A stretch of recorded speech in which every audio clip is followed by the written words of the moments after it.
இன்றைக்கி நம்ம பார்க்க போகிறது தக்காளி கூட்டு தேங்காய் பால் சாதம். ஃபஸ்ட்டு 2 தக்காளியை மிக்சியில் போட்டு அரைச்சி எடுத்து வச்சுக்கோங்க. அடுத்து தேங்காயில் உடச்ச கடலை, பச்சை மிளகாய், சோம்பு, முந்திரி எல்லாம் போட்டு தண்ணியை ஊற்றி ஒரு பேஸ்ட் மாதிரி அரைச்சி எடுத்துக்கோங்க.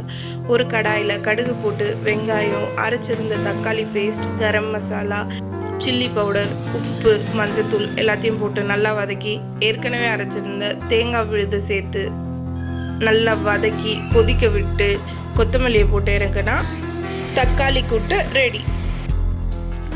அடுத்து தேங்காய் பால் சாதம். ஒரு குக்கரில் பட்டை, கிராம்பு, ஏலக்காய், வெங்காயம், முந்திரி, பூண்டு, பச்சை மிளகா, புதினா இலை எல்லாத்தையும் போட்டு நல்லா வதக்கிக்கோங்க.